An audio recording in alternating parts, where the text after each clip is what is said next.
Guys, welcome to Dine Home Box for this week. Thank you for everyone who has purchased a box as always. This is the first week of our festive menus. So basically the next 3 weeks we're doing a nice little sort of selection of festival meat spaces. The turkey, we're doing a nice pressed turkey trim, which has come out absolutely perfect this week. One of my favourite meats is beef short rib for main course, and as you know, sticky toffee pudding, the infamous sticky toffee pudding for Dine Home as well for your dessert. So without further ado, we'll crack straight with this week.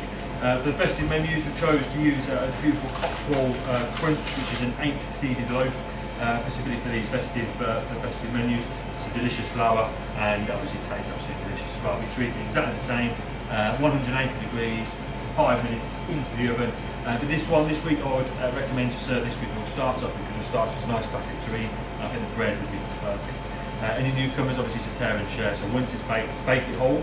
But once it is baked, make sure you share it with whoever you want to dine with, because then we'll be very happy if you eat it all. And obviously, to accompany that, as always, we're never going to change it. Beautiful Marmite butter. Those people who don't like Marmite, you will love this butter, I promise you. Leave it out as soon as your box arrives. First thing, take it out. Please don't put it in the fridge. Take it out, leave it at room temperature, and hopefully that'll soften it part of the day. If it doesn't, then more play for 10 seconds, and I'll obviously get the job done.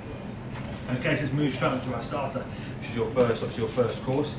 You will have a beautiful small little takeaway container, and inside there will be a delicious turkey terrine. So we've just used the we just used the meat. Of course, we use the meat. We use the leg meat. So the leg meats are literally like lamb shoulders, man, massive, big, massive thigh, massive drumstick. So we brine those for 24 hours, and then we cook it for 24 hours in some. We actually cook some goose fat with some aromats in there as well, and then we flake it down the next day.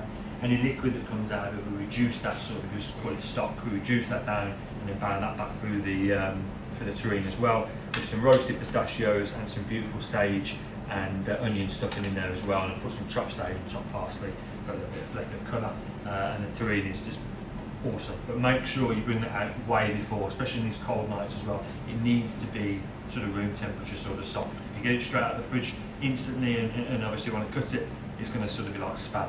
Do you know what I mean? So we want to make sure that sort of softens and comes up to room temperature. In here, this is for one person, but this is a nice little sprout and green bean salad. We haven't done anything with that.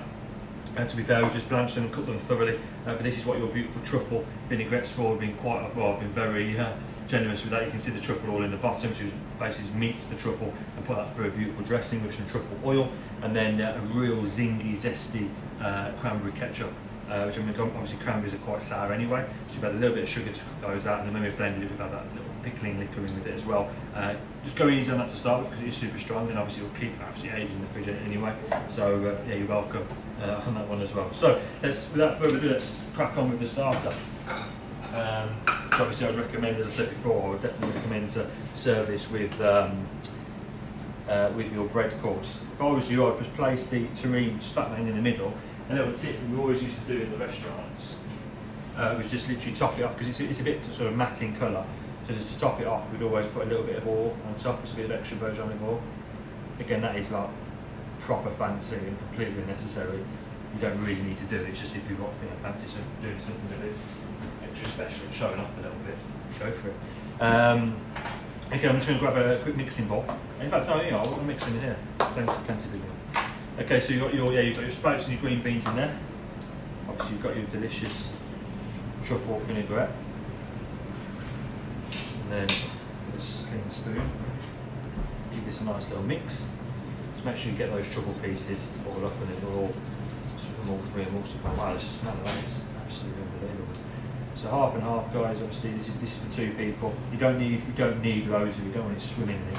Even those people who love truffle, don't go crazy on it, because it is super strong. A little pinch of salt. Obviously, I always use Malton sea salt, so I'd totally recommend to do the same. A little bit of cracked black pepper. Again, just personal preference. So you're using that, and then yeah, literally, as you can see, that's all beautifully mixed. And then as plating goes, you want to show off the terrine a little bit. You see all this little studded pistachios and stuff. So I'm just going to do a nice little ploosh of the salad to one side. Actually quite like that to be fair. I'm just going to put a little ploosh on top as well, just like that. Beautiful. And then just in front of that, super simple. A little bit of your cranberry ketchup. So don't go too heavy with that. Just outside. And then you can easily go back or serve it separately. And serve that with your beautiful bread, which I'll get out again just to show you. Nice little tear and share. Mate guys, it's a nice festive starter. Which is your turkey terrine with truffled sprout and green bean salad with your cranberry ketchup. And on the side, as you can see, your beautiful Cotswold crunch bread. And just to finish it all off, because you've got loads of dressing, I'm just going to put a little bit sort of in and around as well, just to sort of show off. Truffle festive, beautiful. Guys, hope you enjoy that. Join me in a couple of minutes after you finish that for your main course. Okay guys, so hopefully you enjoyed your starter. So we'll push on with the main course, which is your, as I said before, is your lovely beef short rib, which are cooked on the bone, which obviously would have been this side, so we've got to cut that off and press that together as well to get a nice layer of fat both sides. So it's quite sort of square piece of that, which we'll roast, which I'll show you exactly how to do that. And then your veg is quite heavy on veg. This is a great time for obviously vegetables. It's just like we've got so many vegetables in, so I've gone a bit OTT with the veg, but it's certainly not a bad thing at all. So here you have, some of you will have, some of the hispy cabbages, I'll get my word there, some of the hispy cabbages are really small, so we've halved them, and obviously cook them in chestnut butter. You get loads of chestnut sort of butter all in and around it. Others may have a large piece, I think it'll be a quarter, but this is to halve, guys, okay? So when you get it, this is one for one person, this is for the both of you. So very, very simply, right down the middle, obviously halve it to get 2 halves of hispy cabbage. You won't need any more than that, but if you get a big chunky quarter, just do exactly the same. As soon as it comes out of the fridge, it'll be obviously firmer. Run your sharp knife right down the middle of it, and equally straight through the centre piece as well. With this, you get delicious carrot, which obviously we've cooked in is it beef fat? Yeah, beautiful beef fat. And same with the turnip as well. Obviously made a nice wedge of turnip. So yeah, a nice wedge of turnip. And again, the carrot itself is one between the two. So again, you can halve it however you like. I personally, as you know, love to halve it right down the centre, so you get a beautiful sort of centre piece, and equally we can sort of roast that part just up there as well. And then to accompany that, beautiful rich smoked potato puree, and then a beef rib roasting sauce. So basically, when we've obviously cooked the beef, we've passed that off, retained the liquor, and then made the sauce out of that. Okay, so what I'm going to do, come over and I will show you how to cook all of this. Just before you start baking, or roasting should we say, make sure you have a little bit of greaseproof paper for your trays, guys, okay? Because we'll actually use these trays to put everything back on. And that's it, so come over and I'll show you how to bring these back to life. Pans are nice and low, it's been on for around about 2 minutes. Place your oil in. That should be at a good temperature to start sort of roasting basically. So with this, you sort of treat it like a steak essentially. So it's just straight in, that's the sort of sound you want. It's about 10 to 15 seconds each side, that's it, it's that simple. With your carrots, obviously pop those, and I'll cook both of them, but I don't want to chip them away. Put those in the same pan as well, and then same with your wedge of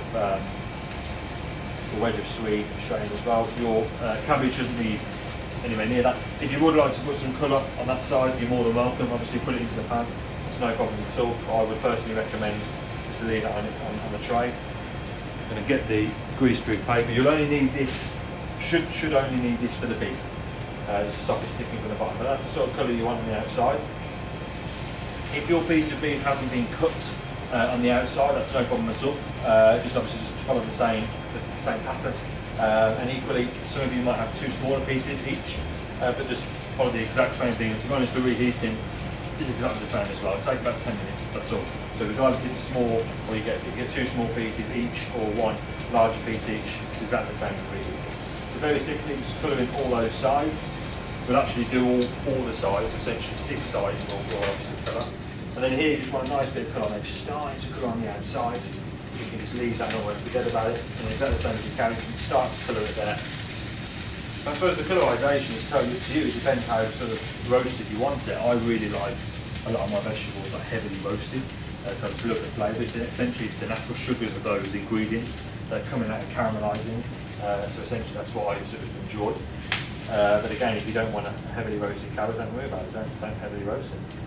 I'm just going to knock that up a tiny bit just to get it working a bit quicker. Knock my Swede over as well. That's starting to colour beautifully. Check on my carrots again, which are starting to come along nicely. So check on that one. Carrots exactly the same. Beef's ticking along. Don't need to add any butter at this stage. Just the fat, and obviously quite a lot of fat's coming off that beef as well, which is superb. Exactly what I want to see. It's all now, starting to get a bit more of a colour on. Beautiful. Okay, and then I'm just going to top and bottom. As soon as I've done that, I'll get that beef straight into this tray here. The beef has been out the fridge for around about 10 to 15 minutes. Arguably, I'll probably want that a little bit longer. You want it out for about half an hour to an hour actually, so it really comes up to room temperature. Obviously, we've been doing the boxes, so I've sort of forgot about it. That's the sort of length of time you want. You want it sort of out there for a good hour really. So that's all coloured up nicely, as you can see.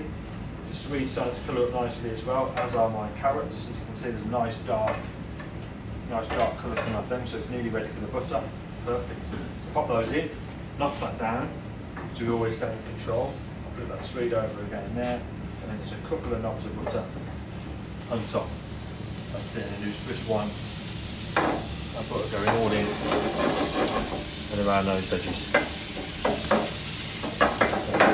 As soon as it's that, turn it on. And we'll flip it over there. That's the sort of colour I want. Proper roasted carrot. There we are, same with that Swede as well. Pop that in there. And then with the butter, same we go to waste, just pop a little bit on top of each of the vegetables.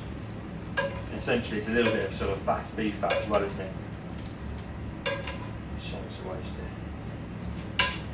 Do that to one side, and we'll place that into the oven, which I'll turn on, which will be good. Place it in the oven for 10 minutes. Obviously, it's a professional oven, so it's a little bit hotter. Just basically make sure that it's obviously no problem with the vegetables. With the beef, just make sure when you get it out, just when you sort of squeeze the side, it's got a little bit of give. It's still rock solid, lid back in there, but you just want to give it a little bit of give.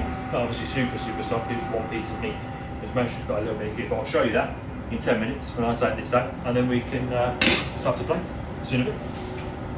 Okay guys, so my 10-minute timer has just gone up on my beef.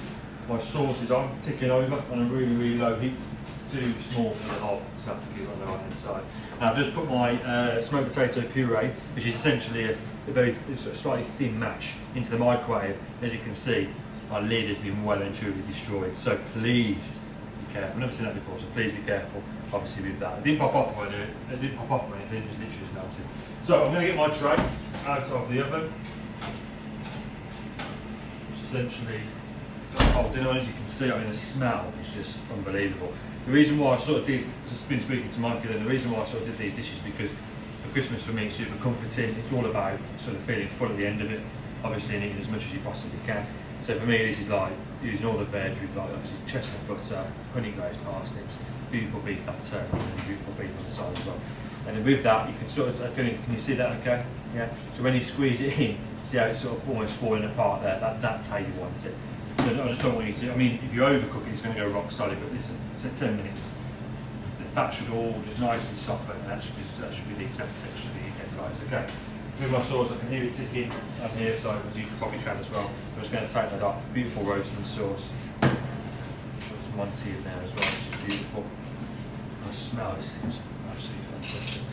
Okay, so with your smoked potato puree, again, plate it. This is what's all about the Dine at Home boxes. You can plate this however you want. With a smoked potato puree, it's like the only actual fatty sort of consistency in your mouth, essentially, like what clagging you could say. So I want that with the majority of the mouthfuls that you get.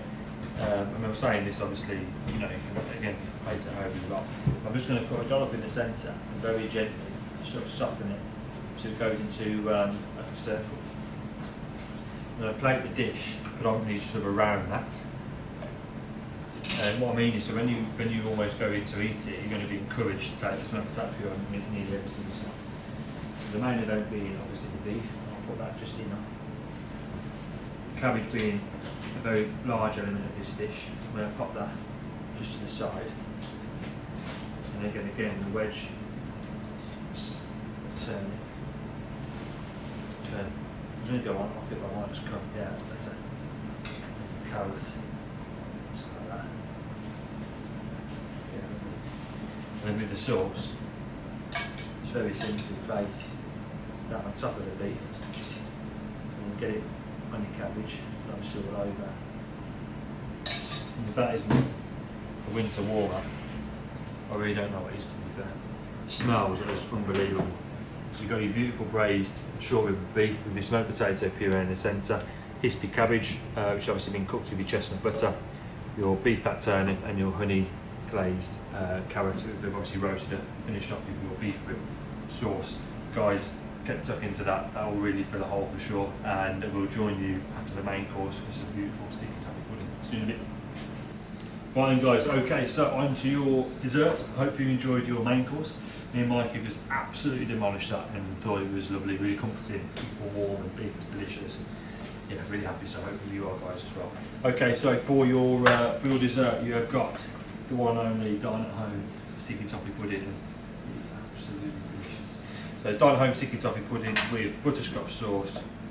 I've just put some for this festive. Obviously everyone likes with alcohol in the festive period, especially now.